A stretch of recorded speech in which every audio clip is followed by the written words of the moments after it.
அசைக்கவே முடியாத இளையராஜாவோட இரும்பு கொட்டைய அசைச்ச இசையமைப்பாளர் தேவா கானா பாடல்களோட காட்ஃபாதர் ஆனது எப்படி அப்படிங்கிறத பற்றி தான் இன்னைக்கு வீடியோவில் பார்க்க போகிறோம் வாங்க. 90களில் தமிழ் சினிமாவில் அசைக்க முடியாத கோட்டையாக இருந்த இளையராஜாவோட ஆளுமைக்கு சவால் விட்டு ஏஆர் ரஹ்மானோட ஒரே காலகட்டத்தில் இணைஞ்சு திரை இசையுலகத்தில் புது சகாப்தத்தை தொடங்கினவர் தான் இசையமைப்பாளர் தேவா. தேனிசை தென்றல் அப்படின்னு அழைக்கப்படுற தேவாவோட இயற்பெயர் தேவநேசன் சொக்கலிங்கம். சென்னை மயிலாப்பூர் பகுதியை சேர்ந்த இவர் சினிமாவில் இசையமைப்பாளராக ஆறதுக்கு முன்னாடி தூர்தர்ஷன்ல அரசு ஊழியரா வேலை பார்த்துட்டு இருந்தார்.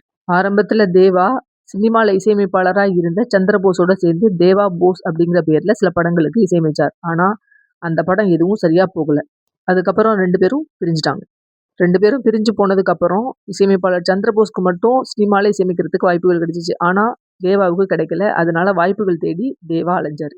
சினிமாவில் வாய்ப்புகள் தேடி அலைஞ்சப்ப தேவாவுக்கு பக்கபலமா இருந்தது அவரோட தம்பிங்க தான். அதுக்கப்புறம் பக்தி பாடல்களுக்கும் சின்ன சின்ன படங்களுக்கும் தேவா இசையமைச்சிட்டு இருந்தார். அதுக்கப்புறம் தேவாசி அப்படிங்கிற பேரோட ஒரு படத்துல இசையமைச்சிருந்தாரு. ஆனா அந்த படமும் சரியா போகல. அதுக்கப்புறம் மாட்டுக்கார மன்னார் அப்படிங்கிற படத்துக்கு இசையமைச்சிருந்தாரு. அந்த படமும் வெற்றி அடையல. சினிமாவில் தொடர்ந்து தோல்விகளை மட்டுமே சந்திச்சுட்டு இருந்த தேவாவோட வாழ்க்கையில திருப்புமுனை ஏற்படுத்தின படம் அப்படின்னு சொன்னா 1990களோட தொடக்கத்துல வந்த வைகாசி பிறந்தாச்சுங்கிற படம். அந்த படத்தை தொடர்ந்து சூரியன், வசந்த கால பறவை அப்படின்னு வரிசையா நிறைய படங்களுக்கு இசையமைச்சாரு தேவா. அப்புறம் அண்ணாமலை, பாஷா அப்படின்னு பெரிய பெரிய படங்களுக்கு இசையமைச்சு உச்சத்துக்கு போயிட்டாரு தேவா.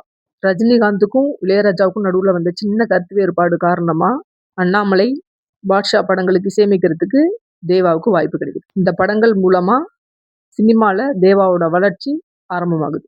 சினிமாவில் தேவா வளர்ந்து வந்துட்டு இருக்கும்போது கடுமையான விமர்சனங்களை சந்திச்சாரு. இளையராஜாவுக்கு போட்டியா தேவாவை ஏத்துக்க முடியாம போனதுனால அவர் காப்பி அடிக்கிறாரு அப்படிங்கிற குற்றச்சாட்டும் தேவா மேல வைக்கப்பட்டுச்சு. தேவாவோட பாடல்கள்ல நிறைய இளையராஜா சாயல் இருக்கு அப்படின்னும் நிறைய பேர் சொன்னாங்க. அண்ணாமலை படத்தோட வெற்றிக்கு நிறைய விமர்சனங்கள் வந்தாலும் படத்தோட பின்னணி இசை தம்பிமலை அப்படின்னு கிண்டல் செஞ்சாங்க.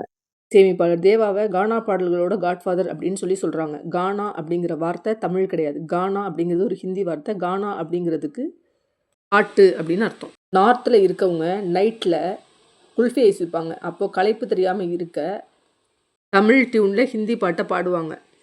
அப்படி தான் கானா பாட்டு தமிழ்நாட்டில் அறிமுகமானுச்சு. அதுக்கப்புறம் நம்ம மக்கள் இந்த பாடல்களை இறந்து போனவங்க வீட்டில் பாட ஆரம்பித்தாங்க. தென் மாவட்டங்களில் இறந்தவங்க வீட்டில் பாடுற பாட்டுக்கு ஒப்பாரி அப்படின்னு பேர்னா சென்னை மாதிரி பகுதிகளில் மரண கானா அப்படின்னு சொல்லுவாங்க. காரணம் இறந்தவங்க வீட்டில் விடிய விடிய முழிச்சிட்டு இருக்கவும் அவங்கள பற்றி புகழ்ந்து பாடுறதுக்காகவும் பாடப்பட்ட பாட்டு தான் மரணகானா. இதை சினிமாவுக்குள்ளே வந்த தேவா திரையில் கொண்டு வந்தார். இந்த மாதிரி கானா பாடல்களை திரையுலகத்தில் முதல்ல கொண்டு வந்து மக்கள்கிட்ட பிரபலப்படுத்தினதுனால தேவா கானா பாடல்களோட காட்ஃபாதர் ஆயிட்டார். அது மட்டும் இல்லாமல் தமிழ் சினிமாவில் புதுமுக இயக்குநர்களுக்கு நிறைய வாய்ப்புகள் தந்தது தேவா தான்.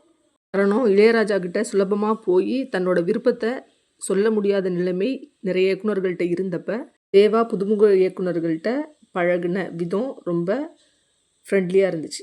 இந்த வீடியோ உங்களுக்கு பிடிச்சிருந்துச்சுன்னா லைக் பண்ணுங்கள், ஷேர் பண்ணுங்கள், சப்ஸ்கிரைப் பண்ணுங்கள். மறக்காமல் கமெண்ட் பாக்ஸில் கமெண்ட் பண்ணுங்கள். நன்றி.